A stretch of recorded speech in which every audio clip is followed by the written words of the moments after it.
આપણી સૌથી મોટી તકલીફ શું છે ખબર છે? સ્કૂલ કોલેજોમાં પહેલા બીજા ત્રીજા નંબરનું આપણે બહુમાન કરીએ છીએ. વક્તૃત્વ સ્પર્ધાઓમાં પહેલા બીજા ત્રીજાનું બહુમાન કરીએ, સમાજમાં પહેલા બીજા ત્રીજા. સાહેબ હું કહું છું જેના છેલ્લા 3 નંબર આવે ને એનું પણ બહુમાન કરો. મારા જેવી નોટો ત્યાં જ ઉભી હોય. સાહેબ મારું એક ડ્રીમ છે કે એક એવી યુનિવર્સિટી બનાવી છે. તમે જુઓ પથારી ફેરવીને મરવા, એમને મરવાનું નથી. આ સરકારો સાલી ગમે તે ડફોળ બનાવે પણ રસ્તો બતાવવાની જરૂર. એક એવી યુનિવર્સિટી બનાવી છે કે 3 ટ્રાયલ વાળાને પહેલા એડમિશન, પછી 2 ટ્રાયલ, પછી 1 ટ્રાયલ, પછી 35%, 36%, 40% એડમિશન ક્લોઝ. સાહેબ તમે જે સમાજ તૈયાર કર્યો છે ને પહેલો બીજો ત્રીજો નંબર, એ સમાજના સાલાઓ સૌથી મોટા ચોર લોકો બને. અને જે છેલ્લો નંબર છે ને એ રિક્ષા ચલાવે, લારી ચલાવે, 1 રૂપિયાની ચોરી ના કરે, હપ્તા આપે ને એનું ઘર ઇજ્જતથી ચલાવે. એ રિયલ માણસો. જરૂર છે સમાજમાં ડોક્ટરો એન્જિનિયરોની જરૂર છે, આઈએએસ આઈપીએસ હોશિયાર માણસોની જરૂર છે, પણ સમાજ સામે એનું દ્રશ્ય દેખાય છે કે કોણે શું કર્યું. 5% ચોરો માટે 95% લોકો લાઈનોમાં ઉભા રહે. આ આપણે તૈયાર કર્યું. સવાલ એ સાચું છે કે ખોટું મારે એમાં નથી પડવું, પણ દરેક વસ્તુ માટે માણસનો મૌલિક વિચાર તો કરતો હોવો જોઈએ. પણ સ્કૂલ કોલેજોમાં આનો સત્યાનાશ કરી નાખ્યો છે, બધું જ ખોટું શીખવાડીને. એટલે તમે ક્યારેય કોઈ ચીજ સામે ઉભા થઈને બોલો જ નહીં. તમે એટલી પરોજનોમાં, એટલી પ્રોબ્લેમમાં તમને મૂકી દીધા છે કે તમે બીજા કોઈ પ્રોબ્લેમ જોઈ શકો જ નહીં. સવારથી સાંજ સુધી પરીક્ષા, ભણતર, એજ્યુકેશન, 2 ટાઈમ પૂરું કરવાનું. સાલા સ્કૂલ કોલેજોમાં પૂછે જ્ઞાતિ, પછી નીચે પૂછે પેટા જ્ઞાતિ. એટલે આ નોટ નથી દેખાતી તને? હું બ્રાહ્મણ વગર મિયા ભી તને ફરક હું પરત મને સમજાવ. ખરેખર આપણા નામ શું હોવા જોઈએ ખબર છે? GJ5 1, GJ5 2, GJ5 3, GJ. સાલો problem જ પૂરો થઈ જાય. સાહેબ ધર્મ અને સેક્સ આ 2 વ્યક્તિગત ખાનગી હોવા જોઈએ. હું મારા બેડરૂમમાં શું કરું કોઈને ના કહું, તો હું કયો ધર્મ પાળું એ પણ હું કોઈને ના કહું. અને એ દિવસે આ દેશની પ્રગતિ થશે. સાહેબ એક ગરીબ ઘરમાં જન્મ્યો, 1 રૂમનું ઘર, ઘરમાં એક ખાટલો. મને યાદ હોય સિવિલ હોસ્પિટલમાં ચૂચૂ અવાજ આવે, સાલી પેન્ટ ફસાઈ જાય, ધ્યાન ના રાખો તમને. કેટલાય મહેમાનોની ફાટી ગઈ હશે.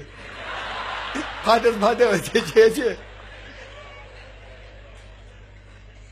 પણ આ તન અને મનની વાતથી રહેવા માટે એક ઘર નહોતું. અત્યારે મારી 161 બંગલોની સ્કીમ ચાલે છે સાહેબ. એઝ અ બિલ્ડર 120 ફ્લેટની સ્કીમ ચાલે.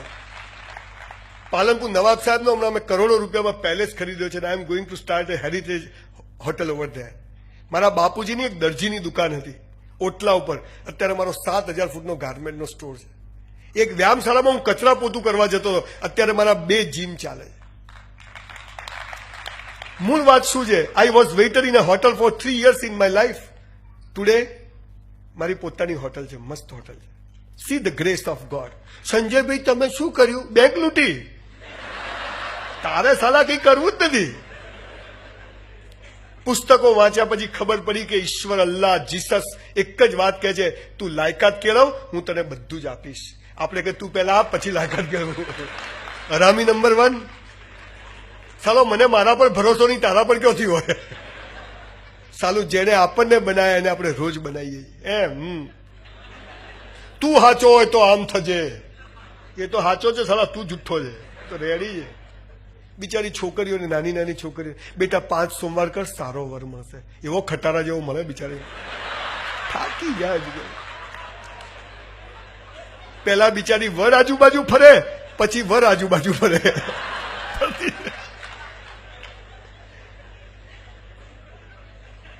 વ્યક્તિ જગાડવાની જરૂર છે. એક વ્યક્તિ જાગી જાય ને સાહેબ, એક ચાણક્ય ભરવાડને રાજા બનાવી શકે છે. હિટલર નામનો માણસ એક સામાન્ય ખેડૂતનો છોકરો કરોડો યહૂદીઓની પત્તર ઠોકી શકે છે. આ શું ના થઈ શકે? પણ આપણે આપણી જાતને જ ઓળખતા નથી. અને જાતને ઓળખવાની કોઈ એજ્યુકેશન સિસ્ટમ જ નથી. તમને ખબર છે what is education? To educate. To educate means ભીતરની શક્તિને બહાર લાવે. That is called education. આ તો કે દબાવે, દઈ જાય, આગળ કયો જાય. પછી આપણા બી પગ ખેંચાઈ જાય. ભગવાન મારી સાથે આવું કેમ કરે છે? તે સાલા ધંધા જ કર્યા છે. કદી કોઈ ટેકો કર્યો જ નથી તે બેટા. જ્યારે આપણું ધાર્યું થાય ને સાહેબ ત્યારે આપણે ખુશ થઈએ છીએ, પણ જ્યારે આપણું ધાર્યું નથી થતું ને ત્યારે માલિક ખુશ થાય છે. સાલો દુઃખી થવાનો સવાલ જ પેદા થતો નથી. જ્યારે આપણું ધાર્યું નથી થતું ત્યારે માલિક ઈશ્વર ભગવાનનું ધાર્યું થાય છે. દુઃખી થવાનો સવાલ ખરો? મારે 12માં 52% ના આવ્યા હોત ને સાહેબ, પછી એન્યુઅલ એક્ઝામમાં મારે 52 જ આવ્યા ખાલી. બધા મેડિકલમાં કે અમારા દોસ્તારો ડોક્ટર થઈ ગયા, આપણે કમ્પાઉન્ડર. એના બધી વાત યાદ આવી. અમારી એક મારા બાપા મને કહે કે બેટા કમ્પાઉન્ડરનો ઇન્ટરવ્યુ છે, તું હાલવા જાય ને. પેલું 12માં 54% આવ્યા. તો હું તો મેં કીધું બાપા દેખો ભીખ માગીશ, ચોરીઓ કરીશ, પણ નોકરી નહીં કરું. મને કહે એમ હોવ. મારા બાપા કે તારી ઈચ્છા પર કે બેટા અનુભવ તો લઈ આવ. મેં તો હા તો જવું. એટલે હું એક ઇન્ટરવ્યુ આપવા ગયો આઈ ટેકનિશિયનનો. તો 10 જણા ઇન્ટરવ્યુ બેઠેલા, મારો 5મો નંબર, બાકીના 9 જણા દિવેલ પીધેલા હોય એકદમ ટેન્શન. અને હું એ બધાને જોઈને હસું. તે એક ભાઈ મને કે તમે, મેં તો આપણે ડાયરેક્ટ ઓળખાણ છે પેલા ટેન્શનમાં. પેલો પહેલો નંબર દિવેલ પીધેલો અંદર જાય, દિવેલ પીધેલો બહાર આવે. પછી મારો નંબર, હું તો ઉભો થઈને ફટ દિન અંદર, હું અંદર ગયો એટલે સાહેબ કે ક્યાંથી આવ્યા? મેં તો તમે આવ્યા ત્યાંથી. હવે દરવાજો એ કોઈ ઉપરથી થોડા આવે.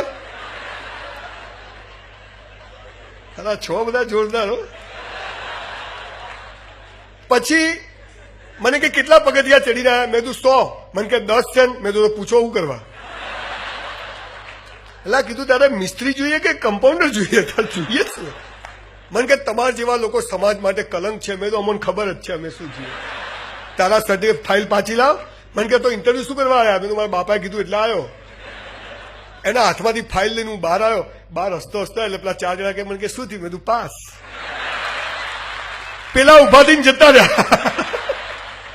આ સાલો આપણો કોન્ફિડન્સ, આ આપણું વ્યક્તિત્વ. પછી ફિયરલેસ લાઈફની ગમે એટલી કરો, ફાતડાઓ તૈયાર થાય સમાજમાં, તો શું થાય નહીં. સાહેબ એક આટલો મોટો પથ્થર હોય ને, પથ્થર જ હોય, આપણને બધાને આ પથ્થર જ દેખાય, પણ એક મૂર્તિકાર હોય ને એને મૂર્તિ દેખાય.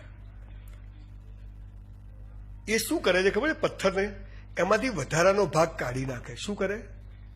વધારાનો ભાગ કાઢે ને એટલે અંદરથી બેસ્ટ મૂર્તિ બહાર આવી જાય. આપણે આપણા જીવનમાંથી કશું ઉમેરવાનું નથી, ખાલી વધારાનું કાઢી નાખો ને એટલે આપણા અંદરનું બેસ્ટ વ્યક્તિત્વ બહાર આવી જાય. આટલું જ જીવનનું હતું.